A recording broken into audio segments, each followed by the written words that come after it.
वो कुछ दिखाना चाहता हूँ प्लीज। देव भाई इधर आपको आना है? नहीं यहाँ से देखता हूँ। दिखाइए जरा। मैं भी उधर आता हूँ।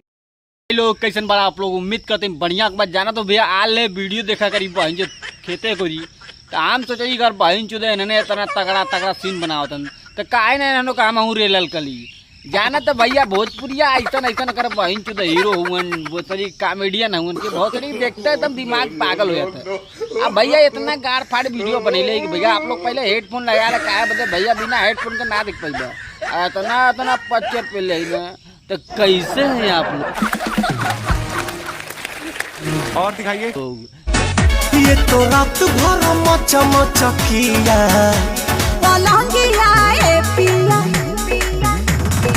सोने न दिया पलंगिया ए पिया सोने न दिया पलंगिया ए पिया सोने न दिया।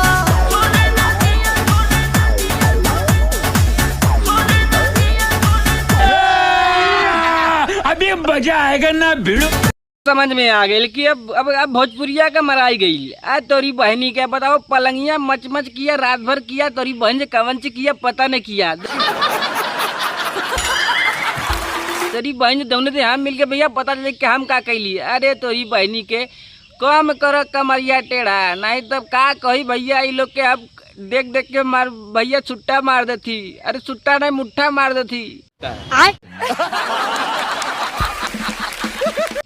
तोरी बहन चुदे नने लगा था कि अब गान मार देन भोजपुरी का हो चिपर गल सुधर जा का करे तो ना टेढ़ा कर तू कमरिया राय द छोड़ा हटा दा तोरी बहन। खिड़की से एक दिन देखनी लुका के आई लव यू कहली गाना लगा के चोरी छुपे ना जाने का बतिया के चुम्मा दिहली ओढ़नी ओढ़ा। मजा आ गई भाई के खिड़की से जब देखली लुका के गली गड़िया मरा के अरे बाप रे तुहरा रह गले हवाबाजी। शाबाश मैं एक साधारण चूतिया होता तो पूछता है वीडियो क्यों 8 नंबर।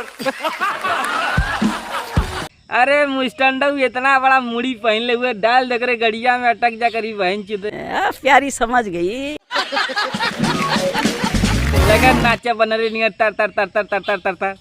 अरे तू लोग सुधरवा नहीं लगा था अब हम ही के सुधारक पड़ी लिया रे रामपुरिया छुरी करी बहन के ने गाड़ी में डाल के पे जहाज बना दी। अरे सुधर जाना खिड़की से नहीं हम और कुछ से झाका लगा तोरी बहन चोदो लगा के मारे दम हमारो बलम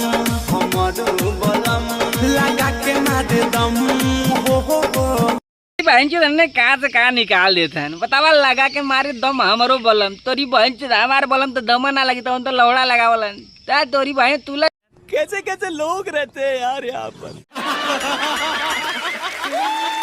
का बताई भैया अब ऐसे तो गाना निकाल बतावा लगा के मारे दम हमारो बलम है। अरे कम करा टेढ़ा गड़िया नहीं तो हम रामपुरिया निकाल के छुरी गड़िया में डाल दे तोरी बहन तू लोग लगा था कि भैया इंस्टाग्राम के एकदम लौड़े लगा दिए। अच्छा ये बोल तो ऐसे नहीं जैसे हमने तुम्हारा इंस्टाग्राम देखा ही नहीं।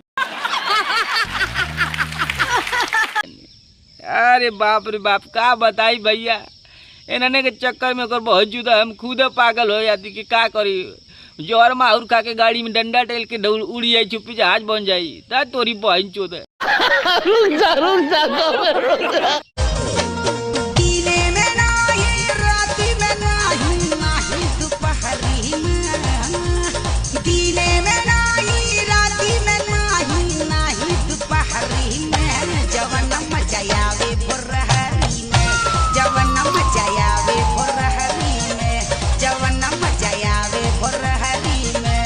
और अभी तो रुको क्लाइमैक्स अभी बाकी। हम का बताई भैया ये लोग के हम मन तो करता कि डंडा डाल के छुपे जहाज सच्चो बनाई दी काहे बता भैया ये लोग का ऐसे बतावा दीने में नहीं राती में नहीं दोपहरी में जवन मजा आवे भोरहरी में तोरी बहन चुदा हमारे गंगा में तो रहरी में मजा वाला।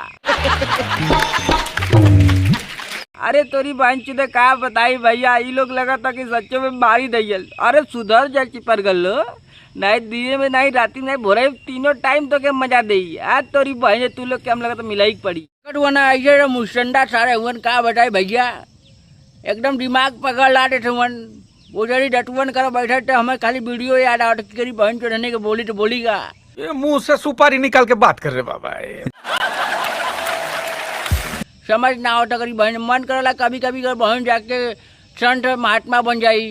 काय बोले भैया घरे रबर मोह माया पेल्ला रही। तो भैया ऐसा वीडियो देखा चाहते हो तो चैनल सब्सक्राइब वीडियो को लाइक करें। क्या भैया आप लोग का दीपक बलाची आप लोग के बहुत इल्ला टेल बेल करा दे, थोड़ा सपोर्ट करा तब मजा आई।